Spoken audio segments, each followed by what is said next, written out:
नमस्कार। लोग पटना के गांधी मैदान में है, जहाँ पे जौन सुराज के से एमएलसी में जीते हुए आफाक अहमद जी है। इनसे हम बात करेंगे। भैया, हमारे चैनल में आपका स्वागत। आपको भी बहुत बहुत शुक्रिया, बहुत बहुत धन्यवाद।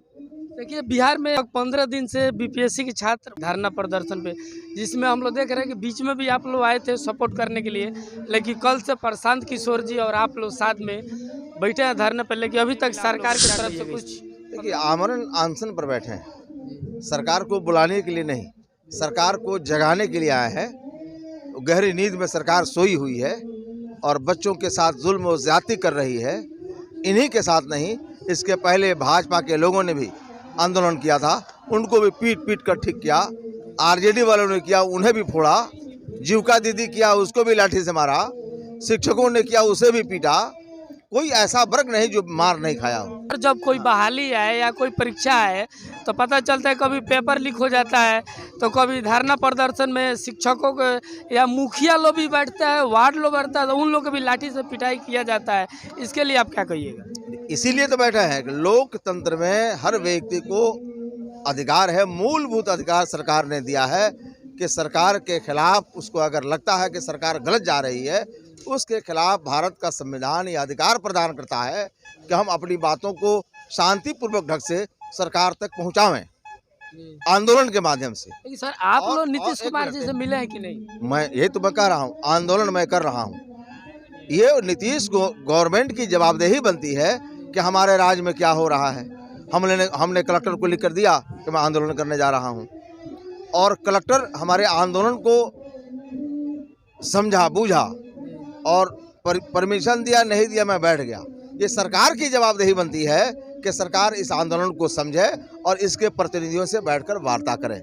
अगर वार्ता नहीं करती है तो इसका मतलब है कि लोकतंत्र खतरे में है, भारत का संविधान अपमानित हो रहा है, भारत का संविधान के साथ ये सरकार मजाक कर रही है।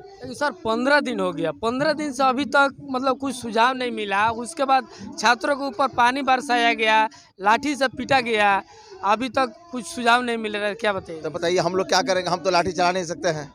हम लोग तो गांधी के मानने वाले लोग हैं, गांधी के देश में रहते हैं। हमारे बच्चे मारे गए, आत्महत्या किए, इस कुशासन के खिलाफ, भ्रष्टाचार के खिलाफ, कदाचार के खिलाफ। बच्चे की जान चली गई, बच्चियां मार खाई, बच्चे पिटाए। उसके बाद हम लोग छात्रों के हित में आकर खड़े हुए हैं, आमरण अनशन पर बैठे हैं। भारत के इतिहास में यह पहली घटना है कि 45 साल का युवा जिसका नाम प्रशांत किशोर है, उसके चेहरे पर भारत का मानचित्र अंकित है। वो आदमी छात्र हित में गांधी के प्रतिमा के सामने आमरण अनशन पर बैठा है। सर, अभी चुनाव आने वाला है, अब प्रशांत किशोर जी धरने पर बैठे हैं, तो अच्छा, ये क्या बताइए कि आंदोलन कौन करता है? सरकार वाले थोड़ा करेंगे, सरकार वाले तो नहीं करेंगे, बच्चे कर रहे हैं। बच्चों के साथ तो हर व्यक्ति को देना है जो उसके बातों से सहमत है। उसके साथ अगर जाति हुआ है, 12-18 हजार बच्चे इम्तहान दिए बाबू सभागार में, सरकार ने मान लिया कि हाँ इसमें भ्रष्टाचार हुआ है, कदाचार हुआ है, उसको कैंसिल कर दिया। बच्चों का मांग यह है कि पूरे बिहार में जो इम्तहान हुआ है वो फेयर नहीं हुआ है, वो भ्रष्टाचार और कदाचार युक्त हुआ है। बच्चों का छोटा सा मांग है कि आप इसको मान लीजिए और री एग्जाम करा दीजिए, तो सरकार को इसमें कोई परेशानी नहीं होनी चाहिए। सरकार ईगो में है, बच्चे मर गए, आत्महत्या कर लिए, लेकिन सरकार को इससे कोई लेना देना नहीं है। ऐसी बहरी और गूंगी सरकार के खिलाफ आमरण अनशन पर प्रशांत किशोर बैठे हैं। उस वक्त तक बैठे रहेंगे जब तक ये सरकार जगे नहीं और उस सरकार को चेतावनी देते हैं कि 74 के छात्र आंदोलन के देखो, उससे सबक लो, उससे सचेत रहो कि 74 में छात्रों ने जब आंदोलन किया, किसान भी उनके साथ आ गए, उनके माँ बाप भी साथ आ गए, और ऐसा आंदोलन हुआ 77 में कि इंदिरा गांधी जैसा सशक्त प्रधानमंत्री को भी अपना निर्वाचन क्षेत्र रायबरेली से चुनाव हारना पड़ा। और एक गाना चला, झुमका गिरा रे बरेली के बाजार में। ये लोकतंत्र की ताकत है, जनतंत्र की ताकत है, भारत के संविधान की ताकत है। नीति गवर्नमेंट की है, गवर्नमेंट हर जगह फेल्योर है।